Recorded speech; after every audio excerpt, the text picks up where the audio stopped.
Welcome to Something Different This Way Comes. I'm Heather McLeod.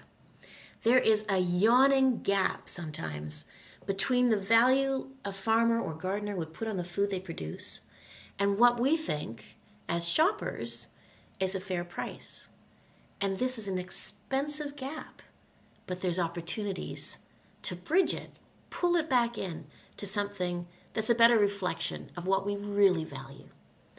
Shotgun in the Garden is the title of this week's show because that's the illustration of this gap that I want to start with.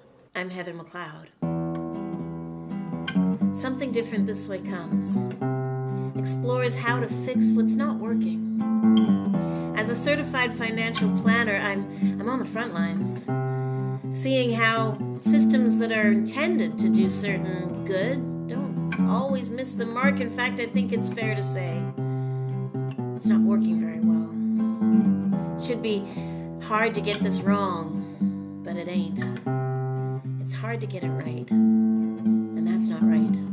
And speaking of what's not right, the other thing I've been digging into even longer is our food systems. As a locavore, growing much of what I eat for 20 years, a journalist who kept coming back to food from field to belly. I think the measure of an economy's health is how we manage our food. And our economy is not terribly healthy. But what would good look like? Well, let's start with what do we have? And then a little digging into how did that happen? Before we get around to, well, what can we do about it today? Living with this less than perfect. And then a bit of dreaming. What can we do about it? As citizens, as employers, as people who live somewhere and care. Something different, this way comes something. Something different, something different, something different, this way comes something. Something different, something different.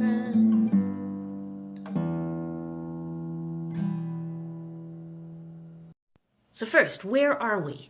Right? Where there's this discrepancy between what a farmer or gardener might consider to be a fair value for their product and what a shopper might think is reasonable. So two stories. The first is the one with the shotgun. And I wasn't there firsthand, but I was visiting with friends and they were laughing. Couldn't wait to tell me this story because they recently had dinner with somebody else who, like me, loves to garden. I was a few years into trying to grow most of what I eat and maybe talk too much about the growing pains. No pun intended, but there were pains and there was growth.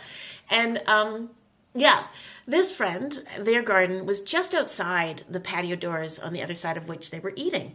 So it's dark, they're enjoying a meal, and suddenly the host hears something outside and apparently just leapt from their seat, whipped around and grabbed a shotgun, opened the door, turned on floodlights, and is aiming at their garden. And my friends are, what is going on? And they're like, there's been a vermin after my potatoes. I think it was a groundhog. My friends are laughing, and I'm thinking, yeah, that's pretty extreme. But I kind of get where he's coming from. I mean, I do. There's so much that has to go right before you even have potatoes for varmints to want to tax that you can feel rather passionate about it. I think a shotgun's too far. Absolutely. I believe, I'm with you on that one, but I was kind of with the farmer or the gardener. And my friends, though, that's not where they're at all. They're barely able to tell me does he know how cheap potatoes are? All the potatoes he have in that garden, what would it cost him at the grocery store? Whoa. We were coming at it from different angles. Absolutely. My second story is again about those early years of me gardening. I think it was the first year, right? So I do all this work to make my garden ready to be productive, and I have so much fun sitting down to decide what I'm going to plant, and I'm thinking about what I love to eat when it's fresh from the garden. And one of the things that I planted that first year that did really well was lettuce. My foster kids and I, we loved those first early salads, when I'm actually just thinning of the little seedlings so that the ones left behind have enough room to get nice and big. So delicious. And then all of a sudden, I had this bed full of giant heads of lettuce. And it's a hot day, and one of them decides to start to bolt, right? So lettuce, before it bolts, is this lovely, tender, fresh thing. A bolted lettuce, getting ready to go to seed, is suddenly kind of sour or bitter tasting and chewier and just a whole different creature. So this bed of lettuce must be harvested, right? And there is no way me, even if I had my foster kids that evening, which I didn't, they were weekend responsibilities, could have eaten them. There's no way. So I finish a long day at work, I get home, I start harvesting my lettuce. And my initial thought was that I'll take it in the house and I'll wash it all up and dry it beautifully. And no, there's way too much lettuce and not enough time. I actually had to resort to a headlamp to finish the harvest and borrow some boxes from beside the office in order to fit it all in, just shaking off the worst of the dirt. And then I lug it all to my house and realize, well, where the heck am I going to keep it? Because I don't have room in the fridge for all this lettuce. What am I going to do with it? I decided I would donate it to Shelter House, to their kitchen, which I did. But by the time they opened the next morning and I dropped it off on my way to work, the lettuce was not as beautiful as it had been. All of which really shaped my thinking the next year, when I not only, started wondering about what I would eat all year long that I would want to plant that spring, right? What would I eat from the harvest of those seeds until the next year's harvest? And how would I keep it, right? I can't keep it all in the fridge for a year. It wouldn't keep. So there was this whole learning curve of learning how people keep potatoes and carrots and, well, lettuce you eat fresh. I mean, honestly, there is technology to keep it grocery store fresh, but it's not available to the average gardener. It was a huge learning curve.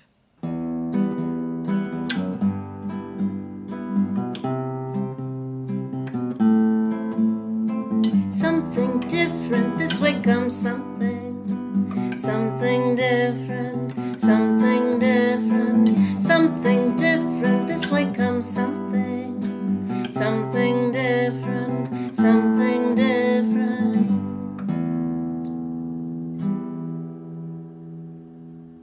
So how did we get here?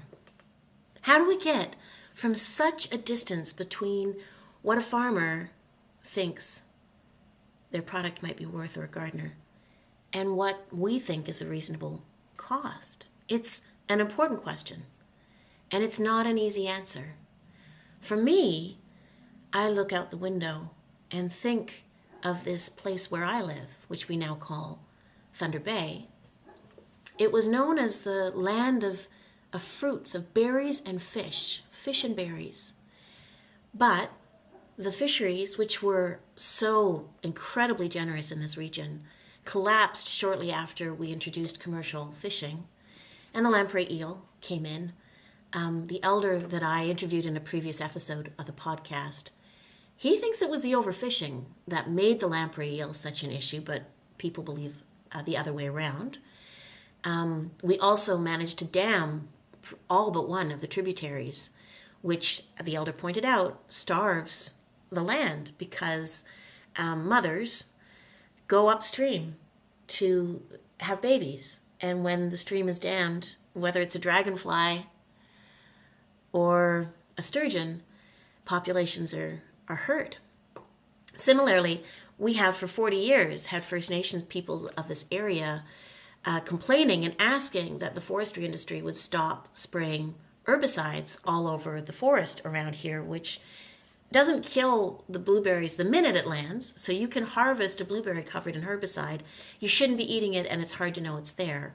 But more importantly, it kills the bush, right? So all of these berries are killed, and all the rest of the undergrowth, leaving only the highly flammable conifers that the forestry industry apparently wants to harvest more efficiently through use of these herbicides. I'm no expert, that's my understanding. All I know is it seems like it makes good sense to me. All of these people who for so long have been saying stop spraying our forests to kill our berries. And all I know is, although a lot of wild raspberries pop up, and wherever I've planted berries, boy, do they ever do great around here, we're mostly a land of struggling forests and lawns, not of fruit and fish and berries, and hunting, too. So the second part, of course, of separating a people from their land and taking them away from the management of it is you lose, well, at this point we've devastated the land, but we've also lost a lot of the traditions that require that you go and harvest at this time and monitor the health of this place of harvest in between those times of harvest, and have, traditions where you eat things when they're fresh, and then you also work together to store them.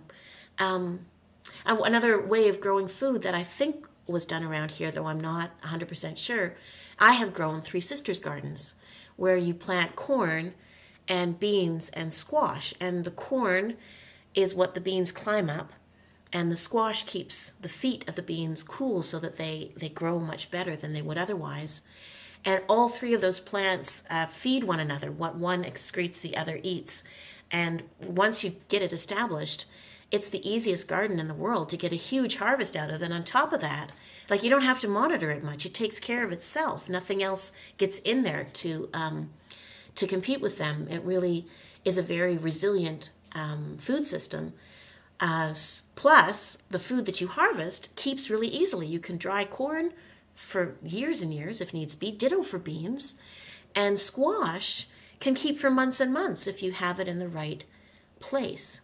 So there's all these ways of keeping food also that were brought here with settlers from their land, like cold rooms and knowing, what to do with a carrot versus a potato versus an apple versus onions versus garlics versus squash. And I know in the farm I lived at, my mother-in-law, when she was growing most of the food they ate, she would trade food with friends and neighbors whose cold rooms were better at keeping something than hers was. So that between them, they would have more diversity and better luck in keeping their food between harvests than if they just managed on their own. And here in Thunder Bay, a lot of the older houses still have cold rooms in them. And you still see families continuing some of their traditions related to harvest, like having big multi-generational parties to can tomatoes or to make wine. So those traditions are still around. They have been impacted, but they give this potential for a land to feed its people, to eat the food that grows where you live, that we can value differently, and I think that would change a lot of things. The other bit of context I want to give you is this book. I heard her, Nicola Twilley, who's American, I heard her interviewed in a couple podcasts before I bought the book. And what the book itemizes is how the middlemen, right, the corporations in the food business have turned this bit of local savvy and pretty low-tech solutions that really rely on community collaboration into an infrastructure that allows them to go when harvests are fresh and buy things at the lowest price possible, because everybody has to sell their lettuce before it wilts, right, or their carrots or whatever, and then be able to hold on to that harvest and keep it fresh enough for resale for potentially years, so that they can wait until they have a market where people are willing to pay a much higher price because there's no other lettuce to be found or carrots to be found or whatever. There's been enormous technology development and infrastructure built, and what's interesting to me is almost none of it is based in Canada. All the food that grows in Canada, the fruit and vegetables in particular, but also the meat, anyway, it tends to have to go to where that infrastructure is, which is over a tariff border. So thinking about food security around food storage changes our understanding of infrastructure and is, a vulnerability that we have chosen to allow to happen over the last long period of time. Because actually we spend less time on food and we spend less money on food than we did after the Second World War. And now suddenly that reliance on cheap and easy food has made us really vulnerable to a monopoly on the middlemen that we'd have to really be thoughtful to counter And I think food storage is a key part of that. So what can we do about this? I think it's helpful. I think it's really helpful to make a commitment to deepen your relationship with local food. What food grows where you live? Who's growing it? Who's raising it? And then visit the recipes in your life. Visit the traditions in your life. And try to make it fun. I mean, gosh, that's the best relish for a meal, is that people together having fun. When I started canning, I was a little daunted. I bought books about how badly it can go sideways and equipment, and it just seemed like a lot to manage on my own. And so other friends that were similarly wanting to can, and invited me to join them. We made a little club of it. We'd take turns in each other's kitchens, and we would split up what we canned as a team, and we would split up what we bought or what harvests we had. But mostly we shared the work, and it made it fun. It made it so much easier. And after, when I moved to the farm in my marriage, with young kids around and this, that, and the other thing, somehow the club fell apart. It was back down to me, and if my husband could help, I'd rope him in, but it's so much harder, so much less fun. So if you want to start canning tomatoes when they're in harvest where you live, see if you can find someone that'll do it with you.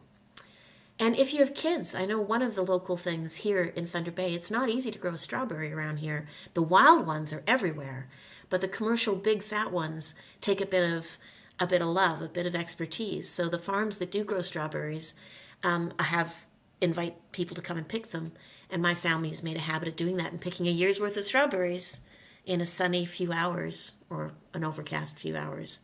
And it's something my whole family loves. And then we'll have the meals while the strawberries are ripe, and we just fill ourselves with strawberries and then fill the freezer with the rest of them to get us through the rest of the year. So finding ways to restore your relationship, deepen your relationship to local food is really impactful.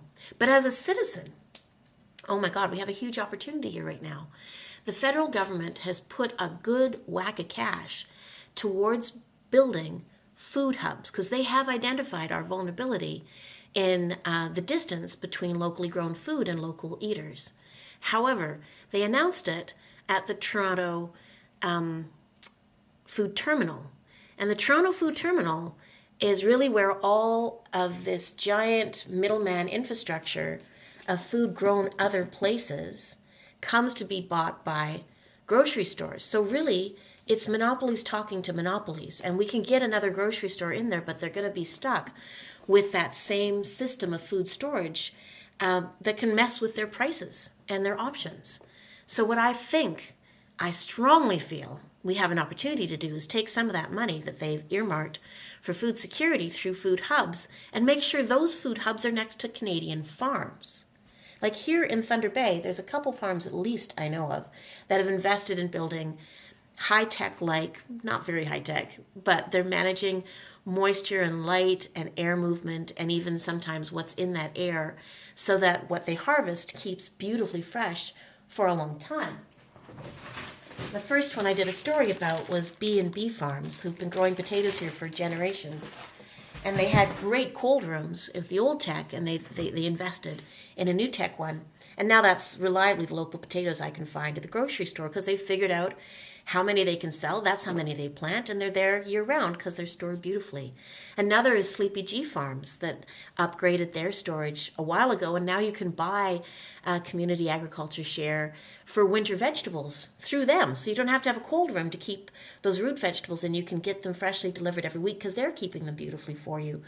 And during COVID, when we had a huge challenge to delivery from outside of food to Thunder Bay, in all the grocery stores, for a stretch there, the only carrots were Sleepy G carrots and Sleepy G parsnips, and the only potatoes were B&B potatoes.